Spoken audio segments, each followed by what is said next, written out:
L'esprit d'équipe. Les fées bourdonnent d'excitation. Elles attendent avec impatience le tournoi des fées qui se tiendra le lendemain.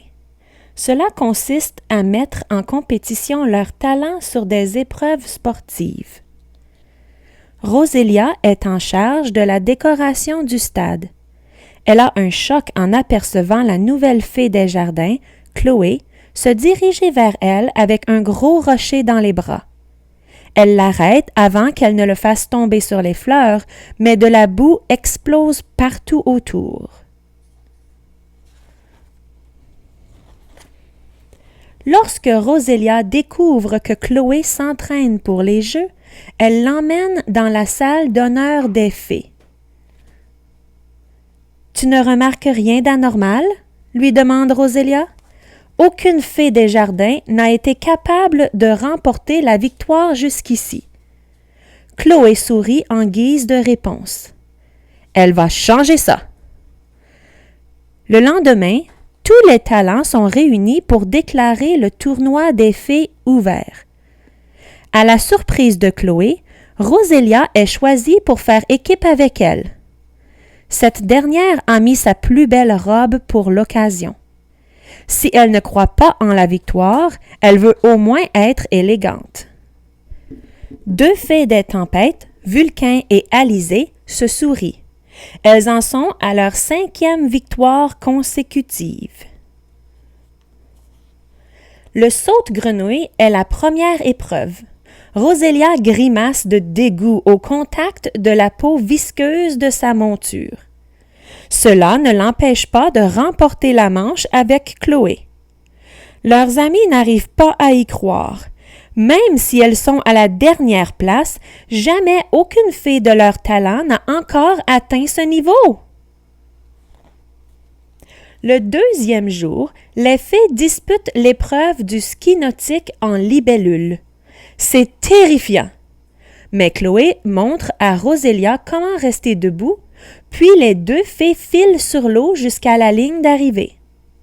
Fini la dernière place pour les fées des jardins. Les autres équipes n'ont qu'à bien se tenir. Puis vient le temps de la course en sphère de brindilles. Chloé court sur la boule pour la faire avancer, tandis que Rosélia, à l'intérieur, lui donne la direction. Les fées des jardins prennent la seconde place, juste après Alizée et Vulcain. Ce dernier n'est pas ravi de les voir se rapprocher. Le polo sur souris confirme la tendance. Rosélia sourit à Chloé lorsqu'elle lui passe la balle avant de remonter le terrain. Dès qu'elle la récupère, Rosélia prend une grande inspiration, vise et marque un but. Et encore une nouvelle manche de gagné. La dernière épreuve de la journée est la course d'obstacles. Les fées des jardins sautent dans des tasses de thé et passent en tête. Mais le toboggan d'une limace gluante vient les ralentir. En effet, Rosélia refuse de descendre. Alors que les fées se disputent, elles se font dépasser par les concurrents et finissent dernières. On ne peut pas gagner à tous les coups, reconnaît Chloé, abattue. Rosélia s'en veut d'avoir fait rater la course d'obstacles. En quittant le stade, perdue dans ses pensées, elle croise Vulcain et lui rentre dedans. « Pourquoi es-tu toujours sur mon chemin? » dit-il rageusement. « Sois belle et tais-toi, c'est ton seul don. » Rosélia n'en revient pas. Vulcain a vraiment besoin qu'on le remette à sa place. Le lendemain, la course de chars féeriques marque la fin des jeux. Lorsque Rosélia arrive, la foule retint son souffle. Elle porte un habit sportif. « J'ai un plan pour gagner cette épreuve, » dit-elle à Chloé. « Fais-moi confiance, tu verras. » Chaque équipe s'est construit un char. Elles prennent toutes un bon départ, mais bientôt, les fées des tempêtes et celles des jardins se retrouvent en queue de peloton. La montagne de brouillasse se dresse devant elles. « C'est notre dernière chance! » crie Chloé en désignant un raccourci. « Maintenant! » lance Rosélia. Les filles ayant été autorisées à fabriquer leur propre char, Rosélia a demandé à Clochette d'installer une manette spéciale.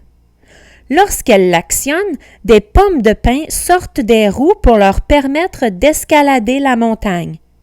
Peu importe la boue qui les éclabousse, Rosélia a réussi son plan et les filles arrivent à la hauteur de Vulcain et Alizée.